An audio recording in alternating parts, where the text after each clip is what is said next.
जब हम कोई गलती करते हैं, चाहे जाने से करें चाहे अनजाने में करें, तो उसका हमें फिर भोग तो देना ही पड़ता है। तो अगर हमने कोई जान के चीज़ गलत करी तो फिर उसका जो भी कोई दंड होगा हमें देना पड़ेगा, वो हमारे कर्म बढ़ते हैं। अब जब हम माफ़ी मांगते हैं तो ये नहीं कि अगर हमने कोई चीज़ गलत करी, चाहे जाने में करी चाहे अनजाने में करी, और हम सोचें कि हमने माफ़ी मांग ली तो वो कर्म कट जाएंगे।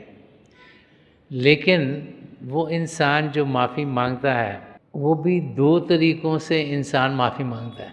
एक इंसान माफ़ी मांगता है जब वो सही दिल से सोचता है कि मेरे से गलती हो गई या मैंने गलती कर दी, और उसको एहसास होता है कि उसने गलती कर दी, और वो माफ़ी मांगता है क्योंकि उसको अंदर से लगता है ओहो ये मेरे से गलती हो गई।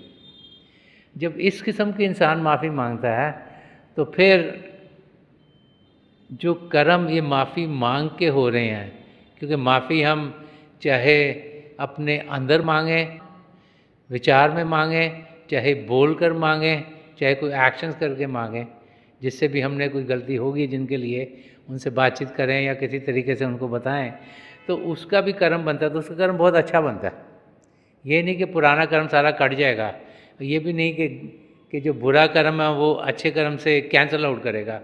इसका जो हमने बुरा कर्म करा है इसका अपना हमको करना पड़ेगा, ये जो अच्छा कर्म है इसका फल हमें अच्छा मिलेगा। तो जो इंसान समझ लेता है कि मेरे से गलती हो गई, चाहे जान के करी उन्होंने चाहे अनजान में करी, जब वो सही दिल से माफ़ी मांगता है चाहे विचारों में मांगे तो उसका फल उसको बहुत अच्छा मिलता है। और कई बार हम दिखावे के लिए माफ़ी मांगते हैं।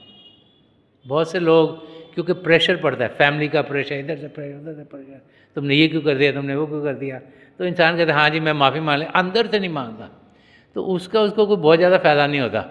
क्योंकि अगर हम दिखावे के लिए कुछ भी करते हैं तो उसका कोई हमें कोई असर नहीं होता, कुछ उसका फ़ायदा नहीं होता। लेकिन अगर इंसान समझ ले उससे गलती हो गई तो दिल से माफ़ी मांगे तो उसका उसको फल बहुत अच्छा मिलता है।